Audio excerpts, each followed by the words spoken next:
live this morning. Thanks to all of you who come out. Thanks to you who view the streams. We appreciate your support. Pray that you've had a blessed week in the Lord. Thank the Lord for all that he does for us. Pray the Lord will help us this morning.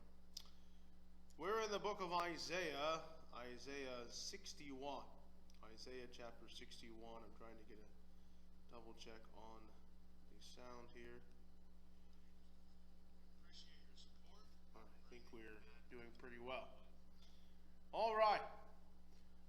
This morning we're looking about the subject of building the old waste. Building the old waste. It's an interesting thought when you think about building the old waste. Perhaps at some point in your life, you've either lived or seen a place that was pretty deteriorated. I remember just right here in Seelyville, there was a house on the corner, just about 3 houses up or so, that was in very bad shape. Besides, it was condemned. And it was a wasteland, pretty much. I knew the people that lived there at one point. There was tree lines in the water lines. They couldn't use the water. The foundation was all broken up. A lot of the windows needed repair. The roof needed redone. It was an old waste. But someone came along. I really don't know exactly who it was. I don't know if it was a contractor or someone that just bought the place. But they put a new roof on, put a new foundation in, rebuilt the entire foundation, changed the windows, put a new house wrap around it. And I don't know what all they did on the inside. I've seen them doing some work there, but they rebuilt the old waste. They shall build the old waste. You know, I seen a very interesting statistic that I found quite interesting. It was a thing about Gen Alpha. Now, it's very easy to get confused about these generations. I'm not too good at them either. But Gen Alpha, apparently, is the group from ages 5 to 10. All right, I'm not entirely certain on what Lily and Isabella are going to fall in. They might still fall in that group, but this particular post said that Gen Alpha was 5 to 10 years old. And it was an interesting thing because the statistic was 93%. 93% of children ages 5 to 10 are considered, at least by many, depending on your study, are considered to be addicted to video games. 5 to 10%. 5 to 10 years old, 93%. It's very interesting, the world that we're creating. And then I look about this subject of old waste. You see, I really feel that we're getting a lot of old waste in America. I'm talking physically, and I'll go spiritual here in just a moment. But there was a house just to our direct right, across the street to our right, and your left, sitting down, but that was torn down. They came with a bulldozer, demolished it. It was rough shape. There was another house not very far away. It was next door, one house over from my wife and I used to live, and we actually knew some people that lived in there. They went to the church for a little bit. That was also demolished. The house was in bad shape, real bad shape, tore down. So, in our direct vicinity, literally within about a 2-block vicinity, there have been 3 houses that have been condemned. Now, one of them was rebuilt, the other 2 were torn down. There's a lot of waste happening in America, both physically, both in relationships. You know, it's not a surprise to anyone sees the statistics about the divorce rates in America. They're very, very high. Besides, they would be even higher if people were getting married, but people are not. A lot of people are just living together. The rate of relationships breaking apart, especially romantic ones, mother-father relationships, is extremely high. Very, very high. There's a lot of waste going on in America. A lot of waste. You know, we went through a period of about 3 or 4 generations now, because if you think about it for just a moment, of course, obviously we have the much older, I'm going to call them much older, you know, people that are in their probably 70 plus, maybe even late 60s, 65 to end of life pretty much. I'd say that's probably all fairly similar. With that group, who for the large part worked hard, did things, you know, they really built a lot of the things that we're seeing now that are beginning to deteriorate. Sometimes it was even their fathers. And then we went down and we got into, you know, what's now probably 50 to 65 range, and wasn't quite as much as that. There's still hard workers, still great workers. I think some people might work. There's real hard workers, good work ethic, you know, really come to work, do what they need to do. But then there's a huge drop off. Huge drop off after that. My generation, I'm 38. My generation, really, for the most part, honestly, it's a toss-up. Some working hard, some not. You get below mine, and it's very difficult to find a hard worker, and you go beyond that, it's really, really difficult. You see, we've built up a lifestyle without God. Without God. Not only have we built it without God, we're talking about the old ways here. We're going to talk about building these up here in a second. All right? Not even without God. We've replaced God, so to speak. Right? It's one thing to live a life with believing in God and just, you know, kind of not acting on it.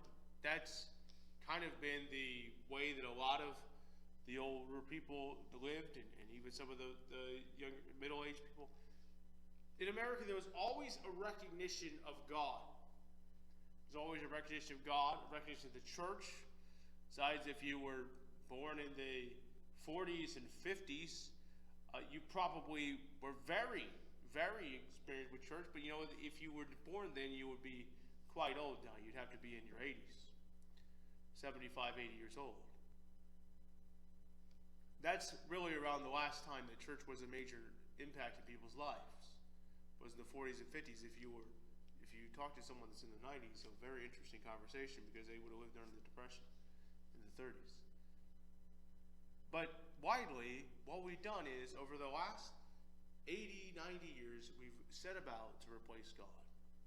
We set about to replace him in the court system. Initially, you had the monkey trial, as it's called, the Scopes trial, where evolution began to be a thing that was beginning to be taught in different places. You had the issue in the 60s, I believe it was, where the prayers were taken out of school. I think prayers was the 50s, 60s was the 10 Commandments.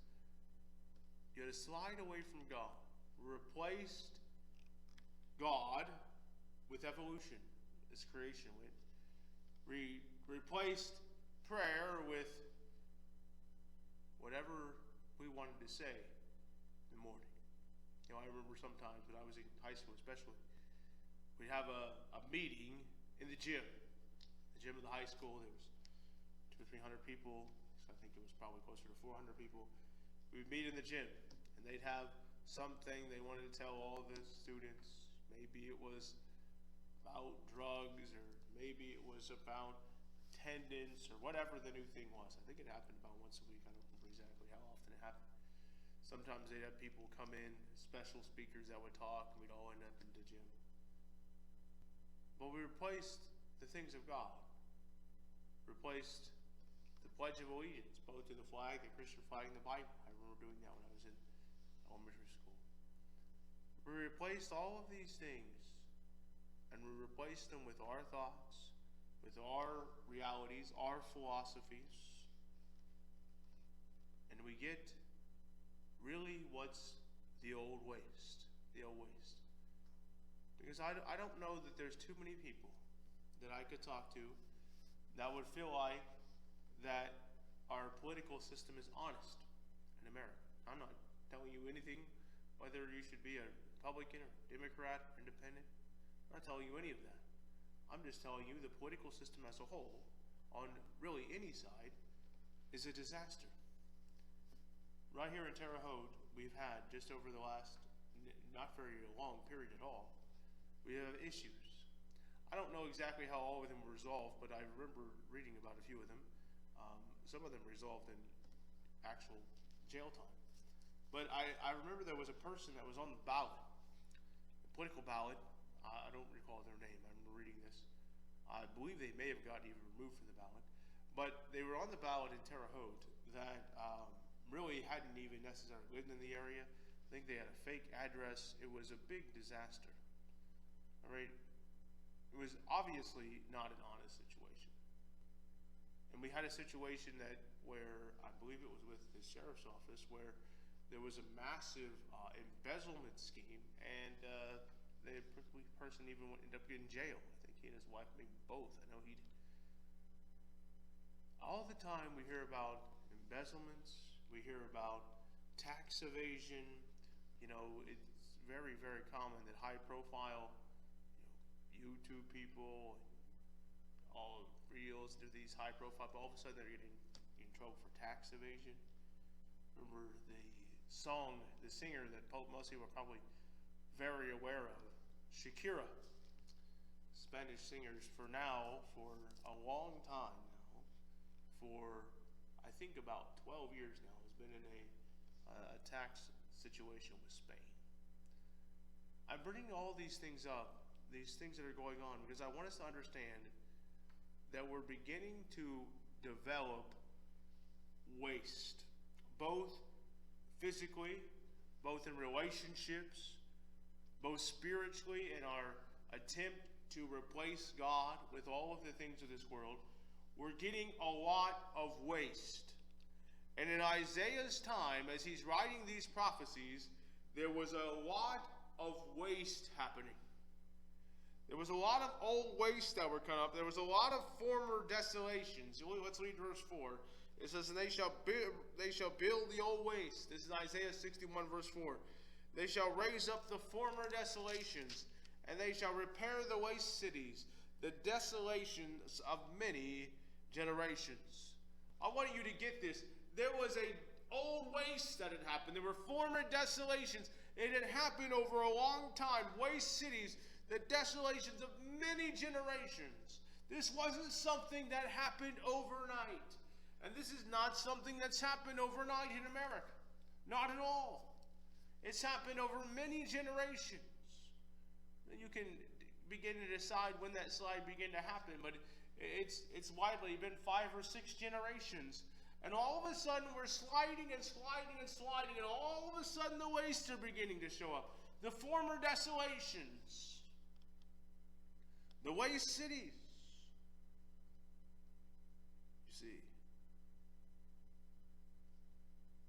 You see, this is the issue. This is what happens without God. It's what happens without God. The wastelands begin to develop. The question this morning is, what are we going to do about it? Because if we're going to read the next few verses here in a moment, we're going to see something. We're going to see that when God's involved, the things are rebuilt.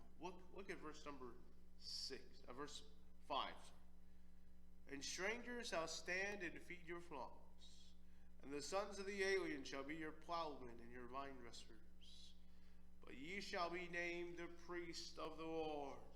Men shall call you the ministers of our God. Ye shall eat the riches of the Gentiles, and in their glory shall ye boast yourselves. You see, Isaiah said the old wastes are going to get built up. The old desolations are going to get rebuilt. The waste cities are going to be repaired. The desolation of many generations. But there's only one way this can happen, and it's through God. It's through God. It's through God. You know, I mentioned that statistic almost right off the bat. 93% of children ages 5 to 10 are, in many cases, hitting the classification as far as video gaming goes for video game addiction. You see, you're fighting a battle bigger than what you can deal with. It's a bigger battle than what you can deal with. It's a huge battle. And it's bigger than you. You know why? Because there's political people involved.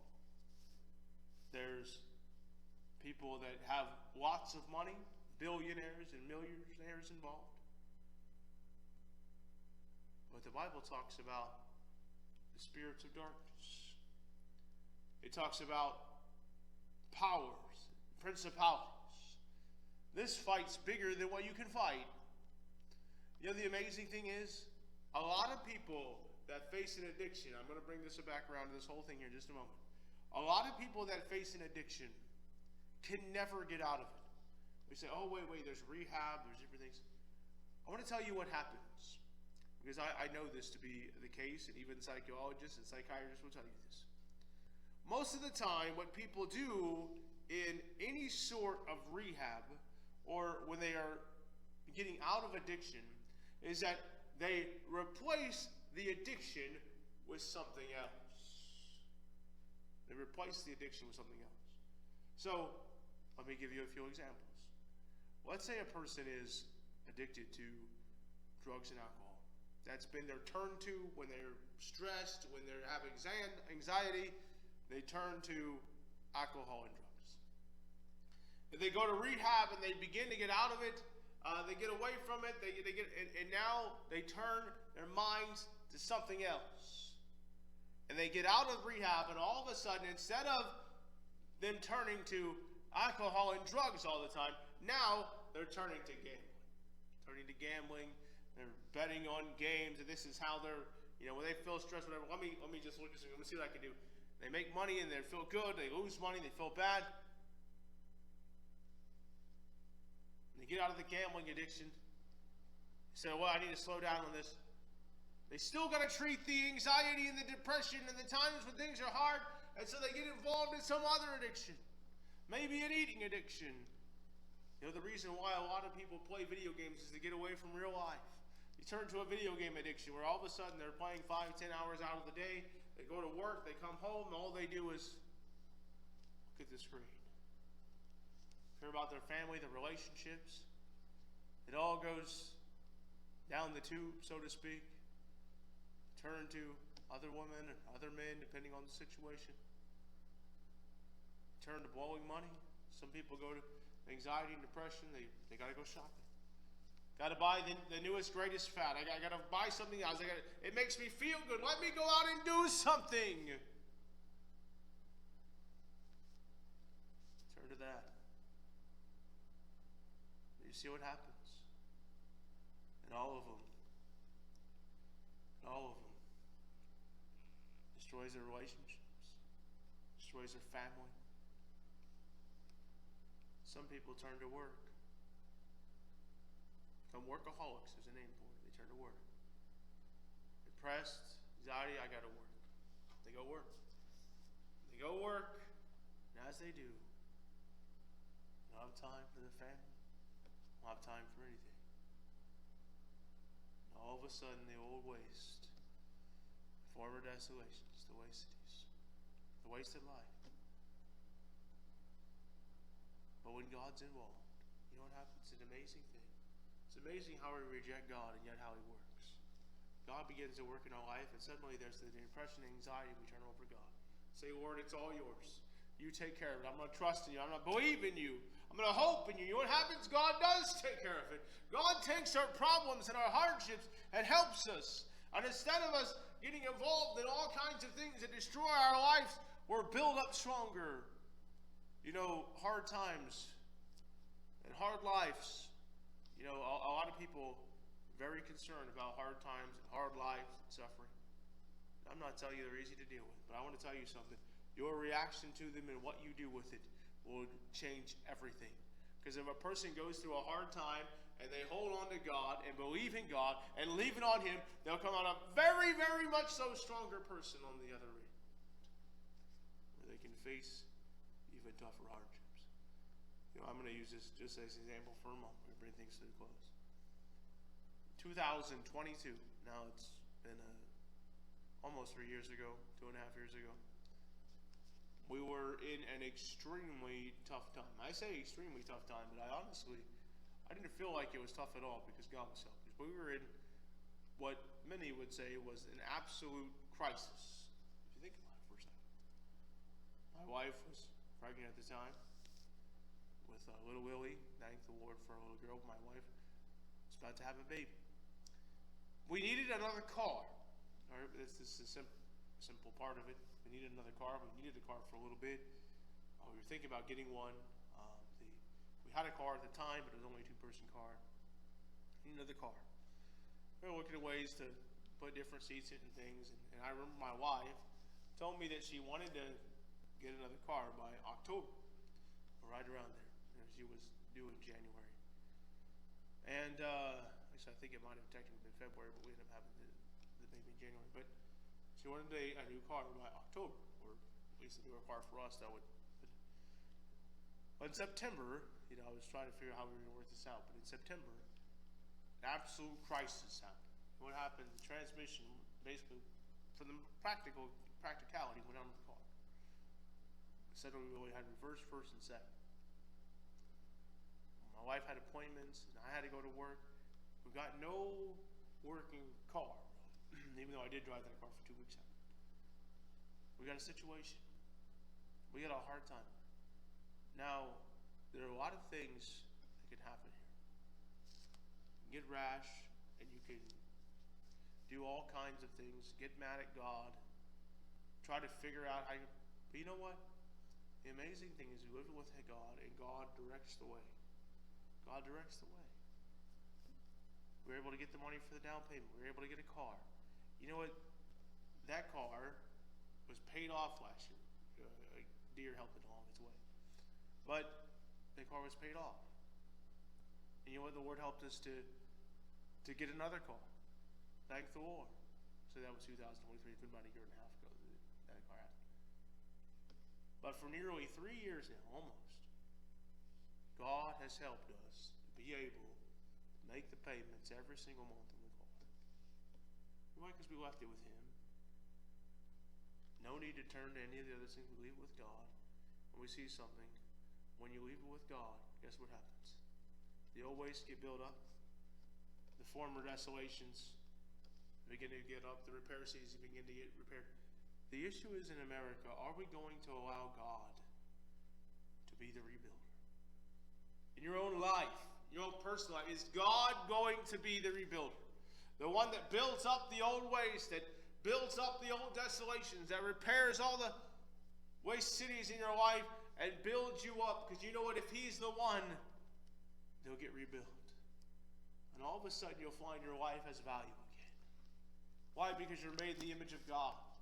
You'll find out there are a lot of things that the world tells you, the devil tries to whisper to you, that God says, no, you're my child. You'll find out God wants to do something beautiful in your life. We talked about that on Thursday evening. God wants to make something beautiful out of your life. Change your ashes into beauty. God wants to do something. The question is, are we going to allow God to be the rewarder of our lives? Are we going to allow God to build us up? Or are we going to continue to live in the desolate things of this world? I pray that you'll choose God. He wants to make something wonderful out of your life. Thanks to all of you who come out. Thanks to you, the strangers. We appreciate your support. Pray that you have a wonderful afternoon in the Lord. Be prayed up, blessed up, and ready to go up. Have a wonderful day.